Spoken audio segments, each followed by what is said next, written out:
오늘은 귀한 시간 귀한 말씀을 통하여서 능력 있는 자가 있거든 이란 제목으로 하나님의 귀한 말씀을 함께 나누고자 합니다. 오늘은 우리 교회가 창립한 지 38주년 됨을 감사하여 하나님 앞에 예배하는 날입니다. 1987년 7월에 매양동 파출소 인근 2층의 작은 공간에서 시작한 우리 교회는 1987년 9월 지금의 예배당인 메탄 3동 1165-4번지의 땅을 구입하였습니다. 그리고 1990년 6월 6일 지금의 이 예배당에서 처음 입당 예배를 드렸습니다.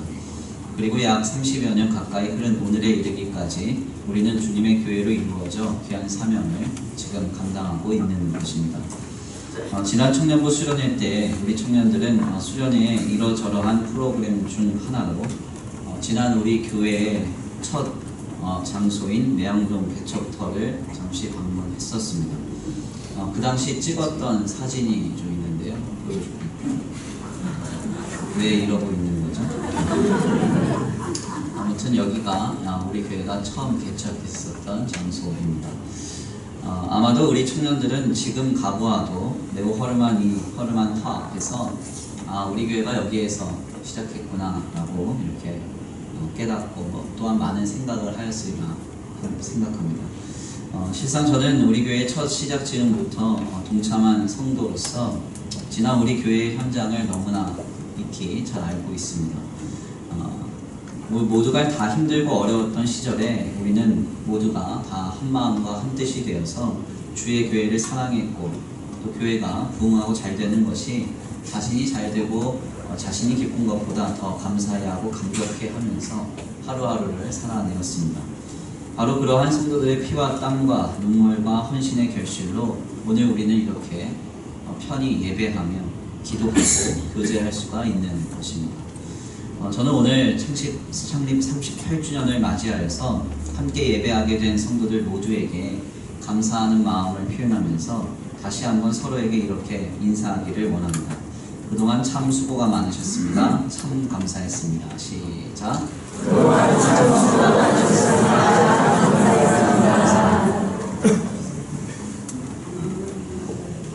우리 교회에 오신 지 10년이 되신 분들이 계시든 1년이 되신 분들이 계시든 아니면 오늘 처음 오신 분들이 계시든 그것은 사실 관계가 없습니다. 지금 오늘 여기에 앉아 계신 모든 성도님들은 우리 교회의 38년의 역사 속의 일부가 되신 것입니다. 그러므로 우리는 서로를 충분히 격려할 만합니다. 어색해하지 마시고 다시 한번 인사해 보겠습니다. 그동안 참 수고가 많으셨습니다. 참 감사했습니다. 시작. 그동안 참 수고가 많으셨습니다. 감사했습니다. 아멘. 지난날 한국교회의 현장 속에서 교회는 실상 하나님을 예배하는 신앙의 공동체이자 인생의 회한을 나누는 사랑방이기도 했습니다.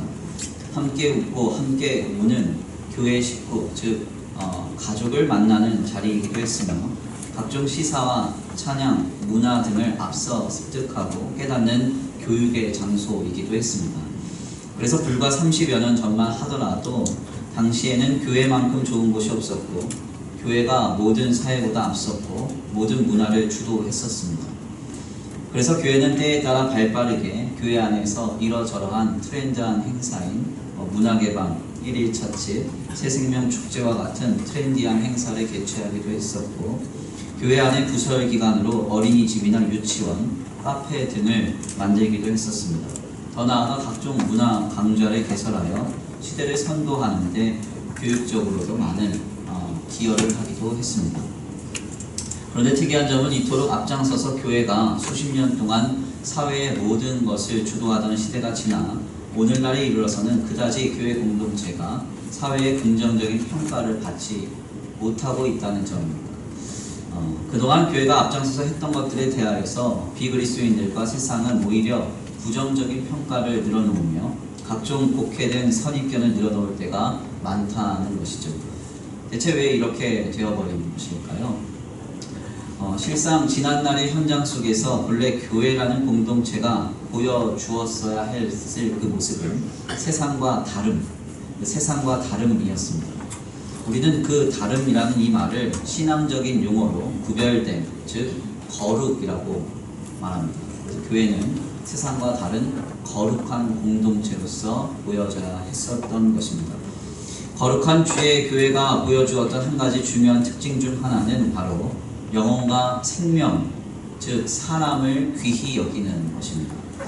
교회가 세상과 다르다는 것이 무엇입니까? 한스 킹의 말처럼 교회는 한 영혼, 한 생명을 살리기 위해서 모든 것을 내어줄 태세가 갖춰져 있다는 말입니다. 세상의 모임과 집단은 각자의 이해와 이기의 목적에 따라 서로에게 이익을 창출하기 위하여 공동체로 구성됩니다. 그러나 교회는 아닙니다.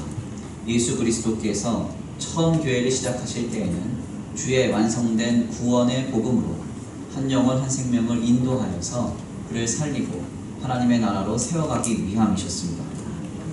그러므로 교회는 한 영혼을 살릴 수 있다면, 그리고 예수 그리스도 안에 있는 복음 안에서 주님 안에 인도할 수 있다면 다만 모든 것을 희생하여 섬기는 데 앞장섰었던 것입니다. 그래서 교회가 시대를 앞섰던 이유, 그리고 사회를 주도했던 이유는 다른 것이 아니었습니다.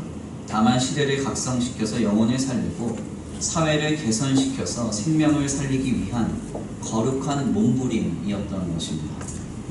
그런데 문제는 어느 순간 교회가 하는 모든 사역과 기능이 세속화되기 시작했습니다. 그래서 교회의 각종 사역이 본래의 기능과 목적이 아닌 물질적 가치로 이익을 창출하는 데에만 몰입되고 집중되기 시작한 것입니다. 오늘날 교회의 부설기관인 어린이집이나 유치원, 카페 등을 보십시오. 이 기관이 유지되고 운영되는 목적은 다른 데 있지 않습니다.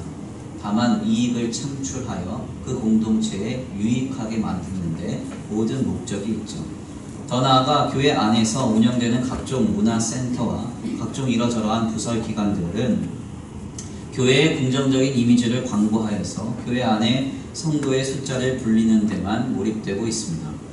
이는 진정 사회를 개선시키고 시대를 각성시켜서 영혼과 생명을 살리기 위한 몸부림이라고 볼 수가 없습니다. 다만 개교회의 유익을 창출하기 위한 사업이요, 기관의 확장을 통한 이익에 추구하는 방식에 불과합니다. 결국 이러한 교회의 세속화는 교회에 방문하거나 소속되는 한 사람 한 사람을 물질적인 가치로 계수하거나 인식하게 만듭니다. 어떤 사람이 우리에게 이렇게 찾아오면 그가 우리 공동체에 얼마나 유익이 될지, 그리고 우리에게는 얼마나 이익을 줄 수 있는 한 개인인지를 먼저 판가름하기 시작하는 것입니다. 더 나아가 이러한 모습은 결국 교회와 세상의 다름을 나타내지 못하고 다만 교회 안에 특정한 사람들의 배만 불리는 결과로 귀결되는 것입니다. 이 모습을 목격한 세상과 비그리스도인들은 교회에 구별되지 못함에 실망함으로 비판을 늘어놓게 됩니다. 그러므로 교회는 다시금 본래적 모습으로 돌아와야 합니다. 아멘입니다. 본래적 모습이 어떤 모습일까요? 바로 예수 그리스도의 복음 안에서 오직 영혼과 한 생명을 살리는데 모든 것을 집중하고 몰입하는 모습입니다. 어떠한 개인이, 어떠한 영혼이, 어떠한 생명이 우리 교회에 얼마나 유익하고 도움이 되는가, 그것이 중요하지 않습니다. 우리가 한 영혼, 한 생명을 살려내느냐, 살려내지 못하느냐, 이것이 중요합니다. 어떠한 개인이 특별한 어떤 능력과 소유가 있어서 우리 공동체에 어떤 이익을 창출케 하느냐, 창출케 하지 못하느냐, 이것이 중요하지 않습니다. 다만 지금 우리가 함께 예배하며 사역하는 모든 현장 속에서 죄와 사망으로 향하는 한 영혼이 주께 돌아와 생명을 얻는 역사가 중요한 것입니다. 그러므로 주의 몸된 교회는 헛된 데 마음을 쏟기보다는 오직 교회만이 할 수 있는 일, 교회만이 할 수 있는 일에 몰입하고 집중해야 합니다. 오직 교회만이 할 수 있는 일, 오직 교회만이 할 수 있는 일이 무엇입니까? 그리스도의 복음 안에서 한 영혼, 한 생명을 하나님의 나라로 세워가고 그를 죄와 사망의 비참에서 생명으로 인도하는 일입니다. 오직 그 일에만 집중해야 하는 것입니다. 우리 청년 지체 중에서 교제를 좀 하는데요. 청년 지체가 저한테 그러더라고요. 목사님, 가만 보니까 주차장 옆에 있는 카페가 우리 교회 때문에 운영되는 것 같습니다. 그 성도들이 그렇게 많이 팔아준 것 같다고. 그래서 저한테 그래요. 목사님 인수하시죠. 제가 그랬어요. 어떻게 인수를 하냐고. 인수 못한다 그랬더니 그러면 사모님이 하시죠. 네, 교회는 교회가 할 수 있는 일에 몰입해야 합니다. 아멘입니다. 오늘 본문 말씀은 바로 이러한 관점에서 우리에게 큰 깨달음을 줍니다. 본문의 말씀은 요셉이 바로에게 5명의 형들을 라카흐, 그러니까 세심히 관찰하여서 선택하여 그 바로에게 보인 뒤의 사건을 우리에게 전합니다. 가장 정중하고도 신중한 태도로 바로에게 5명의 형들을 보인 요셉은 바로에게 우리가 대대로 목축을 하였기 때문에 고센이라는 목축하기 좋은 땅을 주어서 함께 거기서 살 수 있도록 허락해달라 이렇게 요청합니다. 바로는 이러한 요청에 쉽게 승낙하면서 특별히 한 가지를 부탁하는데요. 오늘 본문 말씀 6절입니다. 우리 함께 다 같이 공독해 올립니다. 오늘 본문 말씀 6절입니다. 시작.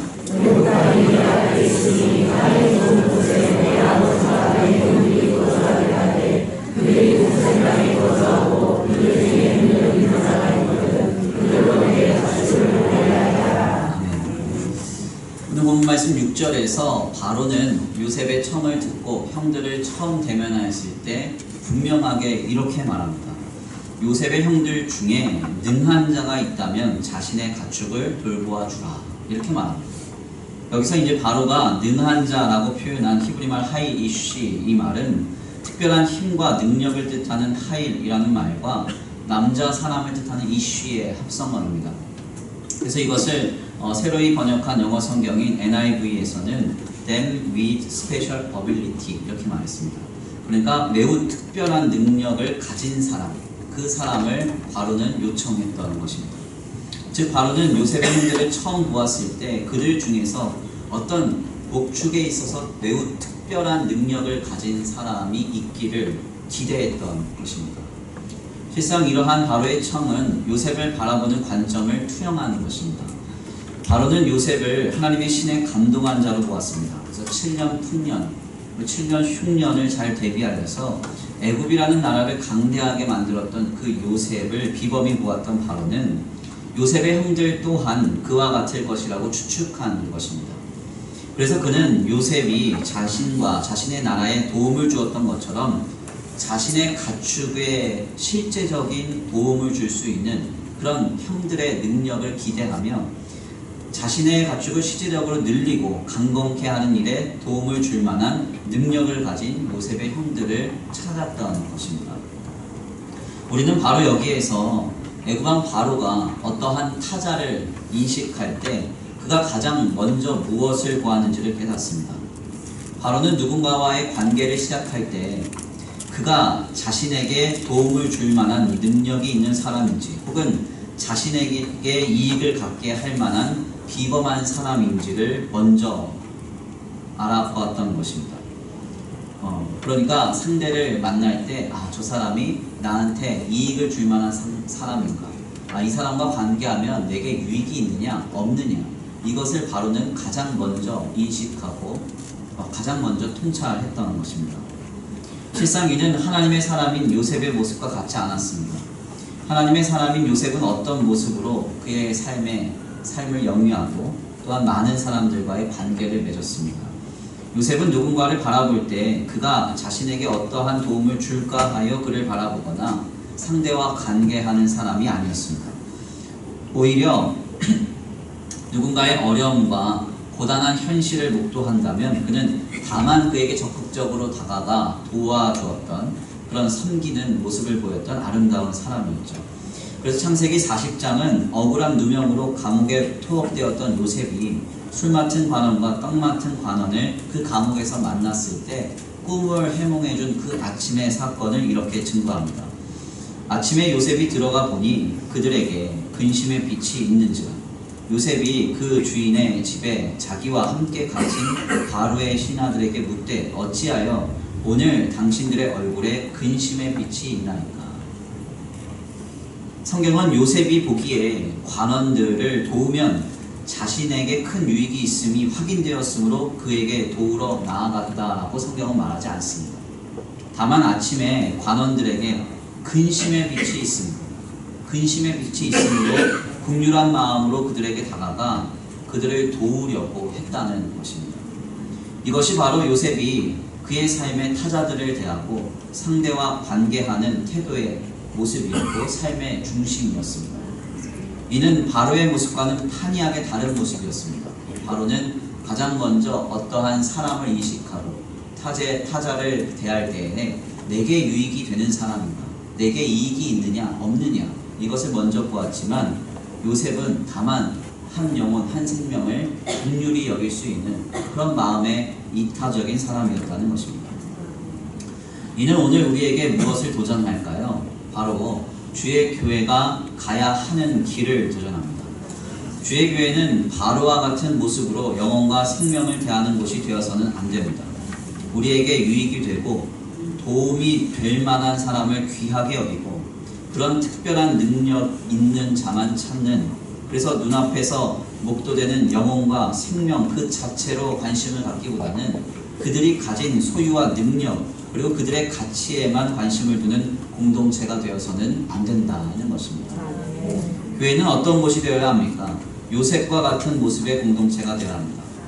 누군가가 내게 도움이 되고 우리에게 유익함으로 그를 돕고 그를 섬기며 그를 사랑하는 그런 공동체가 아니라 다만 한 영혼, 한 생명, 주님이 목숨을 바치시기까지 사랑한 그 한 사람을 위해서 모든 것을 내어줄 태세를 갖춘 공동체가 되어야 한다는 것입니다. 우리가 어떠한 모습으로 한 영혼, 한 생명을 도울 수 있습니까? 다른 것으로 도우란 말씀 아닙니다. 오늘 집에 가셔서 집에 있는 돈 다 가지고 오시면 제가 그거 다 잘 모아다가 막 도와드리겠습니다. 이런 말씀 드리는 거 아닙니다. 제가 이제 10수년째 담임 목회 사역을 하고 있는데요. 분명하게 주님이 알게 하시는 게 있어요. 뭐냐면 돈으로는 사람을 살릴 수가 없습니다. 어떤 특정한 사연이 있다고 해서 저희 교회도 이러저러한 모습으로 물질적으로 많이 도와줘 봤습니다. 근데 그것으로는 진정한 생명을 얻게 할 수 없습니다. 분명히 주님이 확인케 하시는 것은 주의 사역은 돈으로 하는 것이 아니라는 겁니다. 돈으로 사역할 때 저는 늘 실패했었습니다. 진정한 섬김과 진정한 주의 사역은 예수 그리스도의 복음과 신앙으로부터 시작합니다. 복음을 모르는 자에게 주의 복음을 들려줘야 됩니다. 예수 그리스도께서 당신을 위하여 물과 피를 십자가에서 다 쏟으시고 죽기까지 당신을 사랑하셨다. 그리고 그 사랑으로 인해서 우리는 죄와 사망의 비참에서 건져져 영원한 생명으로 인도되었다고 말해야 합니다. 그리고 더 나아가 그 예수 그리스도를 보내신 하나님의 사랑이 오늘 우리에게 확증되었음을 전하는 것입니다. 바로 이 복음을 통해서 주님은 일하시기 시작합니다. 그리고 그가 주께로 돌아왔을 때 우리는 그와 함께 더불어 기도하면서 그를 품고 사랑하면서 주의 공동체를 이뤄가는 것입니다. 바로 그때 주의 교회는 참된 교회가 되고 그 교회 공동체 안에서 하나님이 역사하시기 시작하시는 것이죠. 여기서 한 가지 중요한 전제는 우리가 그러한 사랑으로 그러한 섬김으로 주의 사역을 감당할 때 대상을 내 임의로 혹은 내 편의로 선택하여 섬기면 안 된다는 것입니다. 사람을 가려서 받고 사람을 가려서 섬기며 사람을 가려서 관계하는 것이 교회가 되어서는 안 됩니다. 우리 예수님도 분명하게 말씀하시기를 이렇게 말씀하십니다. 너희가 사랑할 자만 사랑하면 무슨 상이 있으리요? 아멘입니다. 이방인들도 신앙 없는 사람들도 사랑할 만한 사람은 다 사랑합니다. 그러나 우리는 예수 그리스도의 모습을 본받아 주님이 죽기까지 사랑하신 한 영혼을 한 생명을 다만 주의 복음 안에서 신앙 안에서 뜨겁게 사랑하며 섬겨야 하는 것입니다. 1944년 현장의 이슬로 사라지기까지 건전한 신앙의 바탕을 가지고 역사상 가장 악랄한 지도자 중 한 사람이었던 히틀러에게 끝까지 저항했던 한 신학자가 있습니다. 이 사람의 이름은 디트리히 보네퍼입니다. 이 디트리히 보네퍼가 쓴 여러 권의 책 중에서 나를 따르라 라고 하는 책이 있는데요. 예수님의 제자도에 관한 가르침을 담은 책입니다. 이 책의 서두에서 그는 이렇게 분명하게 주창합니다. 교회의 결단이라는 좁은 길을 확신 가운데 걸어가면서 모든 인간을 향한 그리스도의 넓은 사랑 안에서 하나님의 인내와 자비와 인간의 안에서 약한 자들과 불경건한 자들과 함께 살아간다는 것은 오늘날 매우 어려운 것처럼 보인다. 그러나 우리는 이 두 길을 다 같이 걸어가야 한다. 만약 그렇지 않는다면 우리는 인간의 길을 걸어가게 될 것이다. 무슨 말입니까? 주의 교회가 자신들이 보기에 걸을 만한 사람들과 함께 걷고 함께 할 만한 사람들과 관계하여 함께 한다면 결국 교회는 교회됨을 잃어버리고 인간의 길, 즉 세속화될 것이라고 말하는 것입니다. 주의 교회가 진정 세상과 구별된 교회로 거룩히 이루어져 가기 위해서는 바로 이것을 점검해야 합니다. 지금 우리 교회는 다만 한 영혼, 한 생명을 귀히 여기며 그들을 위하여 다만 모든 것을 내어줄 태세를 갖추고 있습니다. 아니면 우리가 보기에 충분히 유익할 만한 사람과 우리가 판단하기에 충분히 함께 할 만한 이익이 되는 사람과만 관계하고 공동체를 이루려 하고 있지는 않습니다. 전자라면 거룩한 교회로 이루어져 갈 수 있습니다. 그러나 후자라면 우리는 인간의 길을 걸어가는 다만 사람들의 모임일 뿐인 것입니다. 많은 신학자들에게 영적인 암흑기로 해석이 되는 구약의 사사 시대가 있습니다. 이 사사 시대의 기록을 담고 있는 사사기서의 후반부에는 우리가 아무리 읽어도 이해가 되지 않는 영 이상한 내용이 우리에게 증거됩니다. 특별히 우리는 그 말씀 속에서 사사기 17장에서 18장의 말씀을 유심히 읽어보지 않을 수 없는데요. 사사기서 17장에서 어머니의 은을 보고 탐심이 동하여 어머니의 은을 훔친 미가는 어머니가 자신의 은을 훔친 자를 저주함을 듣고는 마음이 찔려서 그 어머니에게 다시 은 1,100을 돌려줍니다. 훔친 은을 돌려받은 어머니는 그런데 갑자기 하나님께 감사를 하고는 돌려받은 은으로 아들을 위하여 우상을 섬기는 신당을 짓기 시작합니다. 이것을 가지고 미가의 식구들은 신당을 차려놓고 거기서 하나님을 예배한다는 황당한 짓을 벌입니다. 이때 이곳을 지나가는 한 레위인이 있었는데요. 미가는 그 레위인을 데려다가 우리 집에 신당이 있으니 제사장이 돼달라 이렇게 말합니다. 이해가 되시나요? 중요한 점은 황당하게도 이 레위인은 제사장이었는지 제사장이 아니었는지 잘 모릅니다. 레위 지파 안에도요 제사장을 직임을 감당했던 사람이 있었고 다만 레위인으로 살아갔던 사람들이 있었는데요. 이 사람이 제사장인지 제사장인지 아닌지 확인도 안 하고 우리 집에 멋진 신당 차려놨으니까 너 우리 집 와서 제사장 해줘 이렇게 얘기를 해요. 그랬더니 이 또 레위인은 알고 좋다 하고 거기 들어가서 제사장을 합니다. 여기서 이상한 이야기는 그치지 않고 갑자기 어디선가 나타난 단 지파의 무리가 미가의 멋지게 차려놓은 신당을 탐내기 시작합니다.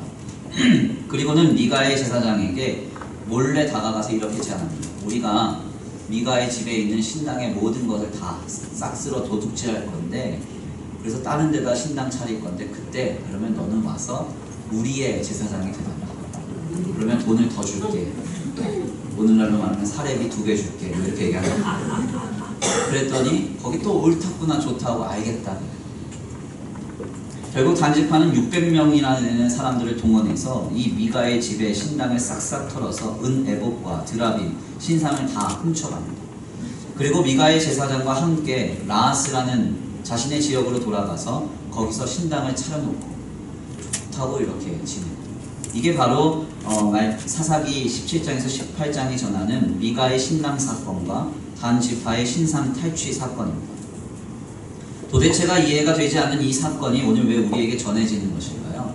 어떤 분들은 되게 쓸데없는 말씀인데 이런데 넘어가야 돼. 일치도 막 넘어가는 분이 있는데 성경은 1.1획도 하나님의 감동으로 되지 않은 말씀은 없습니다. 아멘입니다. 놀랍게도 이 말씀은 자신의 이익과 탐욕에 빠진 개인과 공동체가 어떤 결국을 맞이하는지를 보여줍니다. 어머니의 은 1,100의 마음을 빼앗긴 미가는 어머니의 재산이었음에도 불구하고 이것을 훔칩니다. 그리고 어머니가 하는 그 저주를 듣고는 또 마음이 찔려서 그걸 돌려줍니다. 돌려받은 은 1,100은 우상으로 바뀌어져서 그 집안의 저주스러운 모습으로 자리를 잡습니다.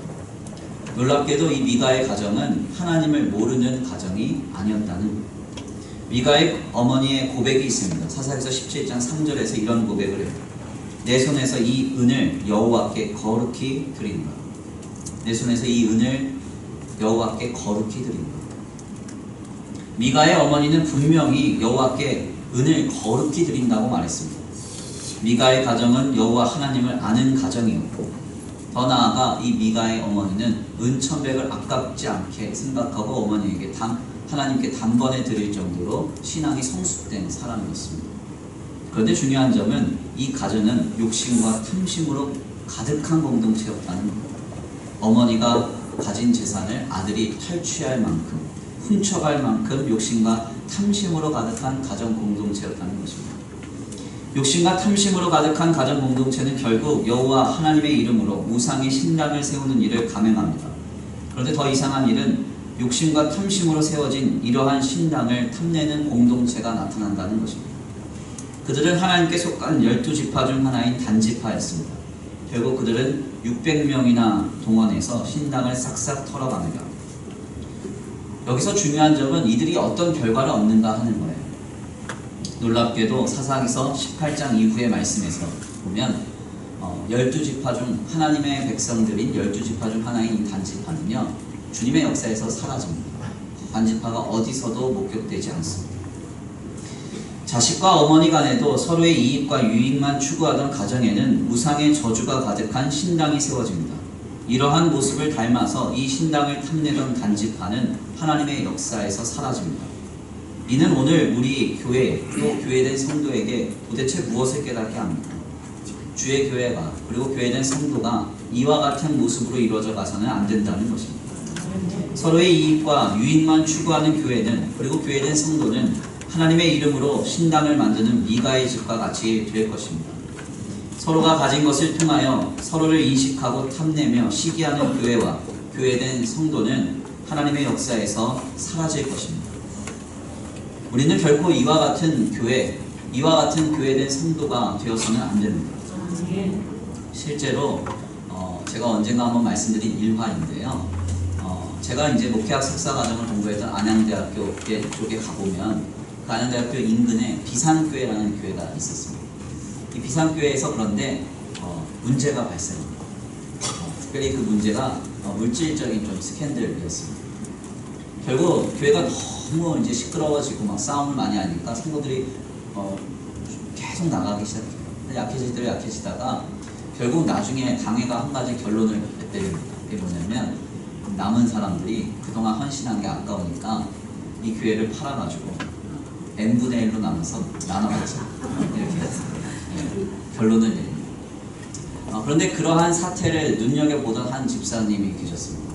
그 집사님은 사우디에서 오랫동안 해외 생활을 하면서 사업을 하고 그래서 많은 돈을 벌었던 분인데요.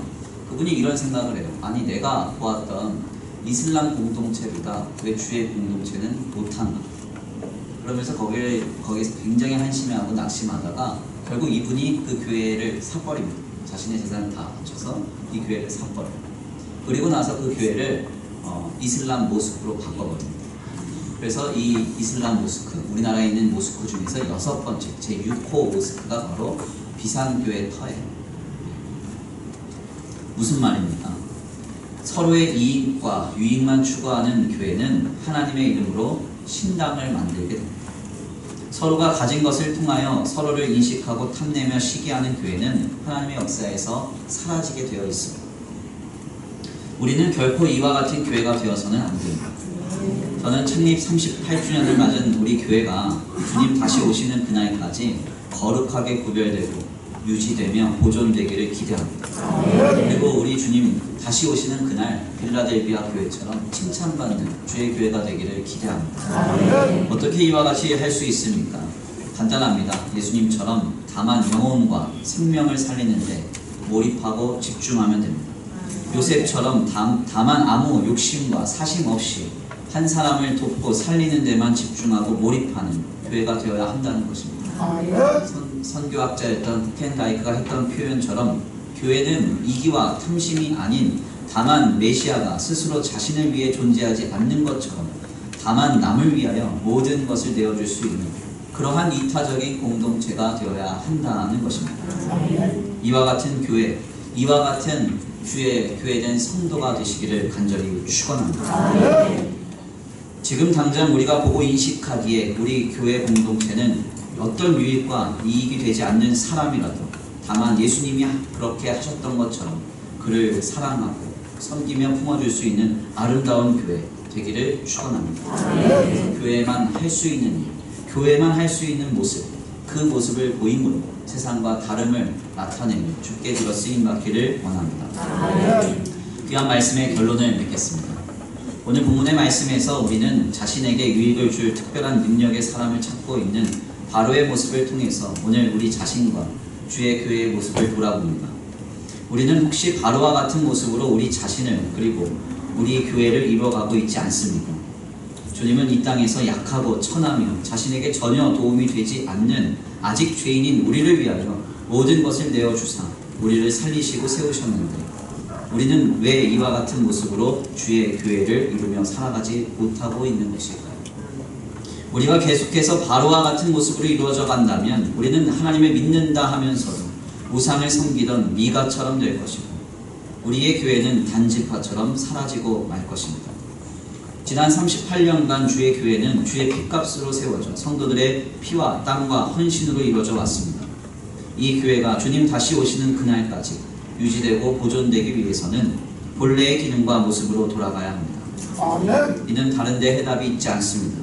예수님이 보이셨던 것처럼 한 영혼 한 생명 그 자체로 귀히 여기고 그들을 품고 살리며 섬기는 데만 몰입할 수 있는 주의 교회된 성도, 주의 몸된 교회가 되기를 간절히 축원합니다.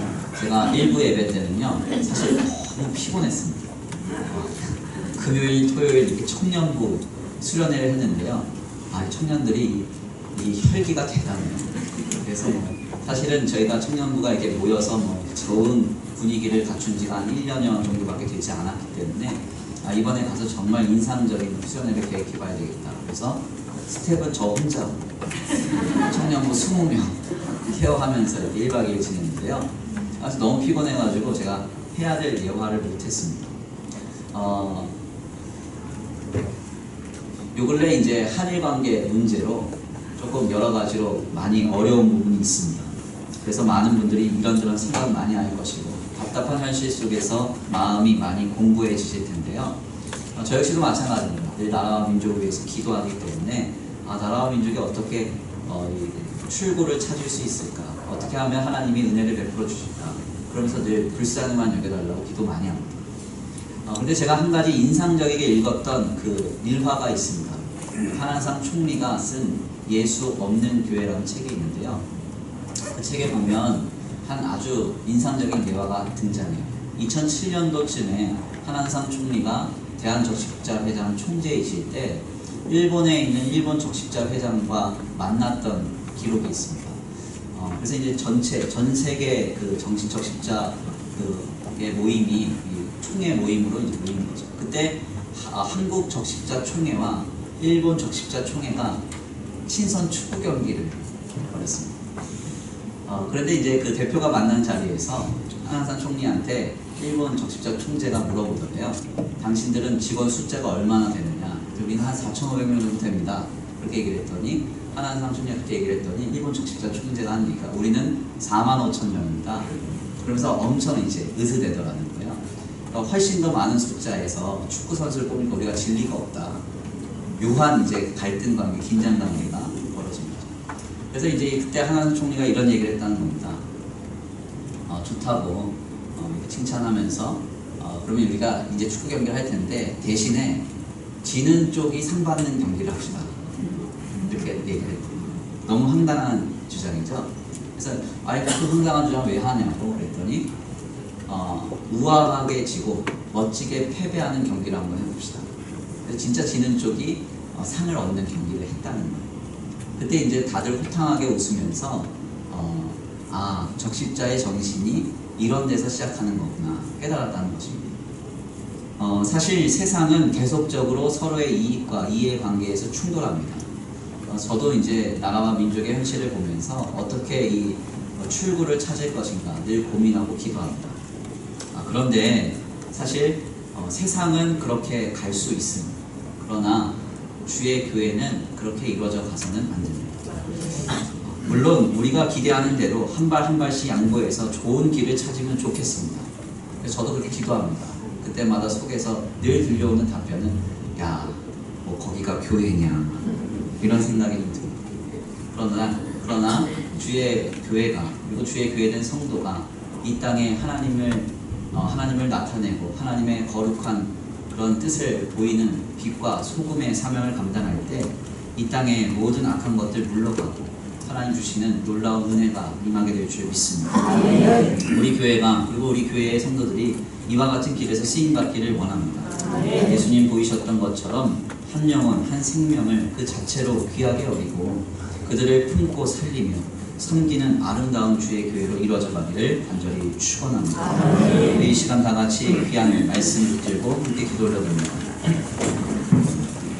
다 같이 찬양으로 결단하시는데요. 교회여 일어나라. 찬양의 가사를 생각하시면서 하나님 그렇습니다.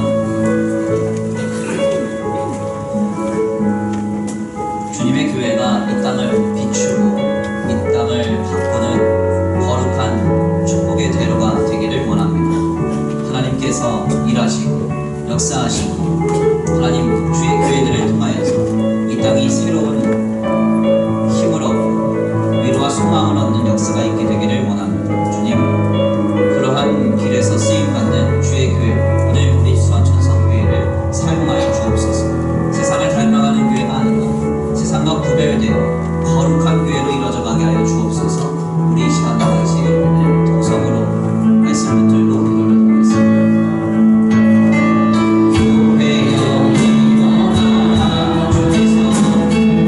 주께서 들으시니 즐거운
오늘은 우리 교회가 가야 할 방향과 목적을 새로이 설정하기를 원합니다. 주님이 보시기에 기뻐하시며 주님이 원하시는 거룩한 길에 서게 하시고 주의 교회가 세상을 비추며 새롭게 하는 데 쓰임받는 거룩한 교회로 이뤄져가게 하여 주옵소서.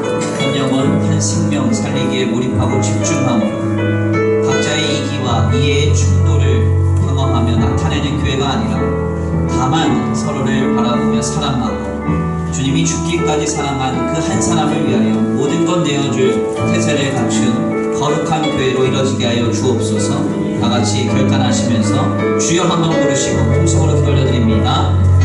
주여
오늘 귀한 시간, 귀한 말씀을 통하여서 애굽 왕 바로가 요셉의 형들을 처음 바라보았을 때 능력 있는 자를 찾으며 자신에게 유익과 이익을 줄 사람과 관계하길 원했던 모습을 목도하게 하시니 감사합니다. 아버지, 이 애굽왕 바로의 모습은 오늘 우리의 모습과 같습니다.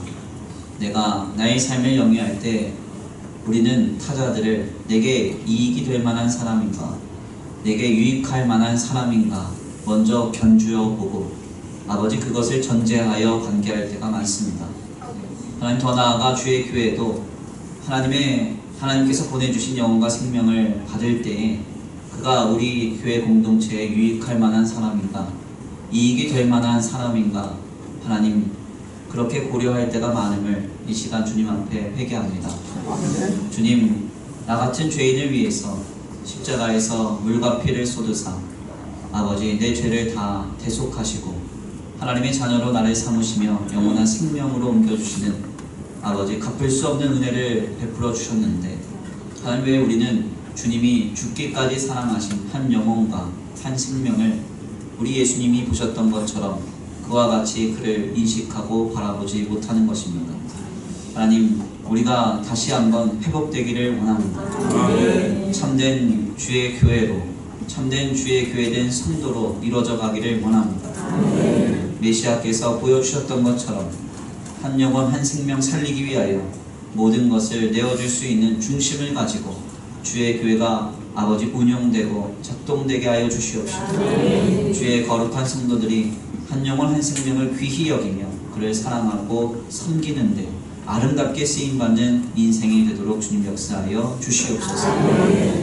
지난 38년 동안 주님 귀한 교회를 지켜주심에 감사합니다. 하나님, 주님의 역사의 일부로서 우리가 이 교회당에 와서 주의 교회의 그 놀라운 하나님의 역사의 현장에 참여해야 합니다. 하나님, 우리를 통하여 이루신 그 역사의 현장을 주님 지키시고 보존하셔서 아버지 오늘에 이르게 하셨사오니 주님 다시 오시는 그날까지 변하지 않고 세속적인 흐름에 몸담지 않고 오직 하나님 기뻐하시는 거룩한 교회로만 이루어져 가게 하여 주시옵소서. 주님 다시 오시는 날 하나님 칭찬받고 인정받는 아름다운 교회가 되게 하여 주시옵소서. 도우시고 인도하실 줄 믿습니다. 하나님, 오늘도 귀한 제단 가운데 나와 주님 앞에 예물 올려드린 손길 위에 복의 복을 더하여 주시옵시고, 하늘의 신령한 복과 땅의 기름진 복으로 주님 덧입혀 주시옵시다. 이 예물 쓰여지는 곳곳마다 영혼이 살아나고 생명 살아나는데 쓰임받게 하여 주시옵소서. 도우실 줄 믿고 감사함을 올려드리오며 사랑과 은혜가 많으신 우리 주 예수 그리스도의 이름으로 감사하며 기도 올려드립니다. 이제는 우리 주 예수 그리스도의 은혜와 성부 하나님의 극진하신 사랑하심과 성령 하나님의 내주 교통하심이 오늘 귀한 예배당 가운데 나와 지난날 동안 지켜주신 주님의 은혜를 감사하며 참된 교회로 회복되어 아름다운 인생을 살아가기로 결단하는 모든 성도들 머리 위에 이제로부터 영원토록 함께 있을지어다. 아멘.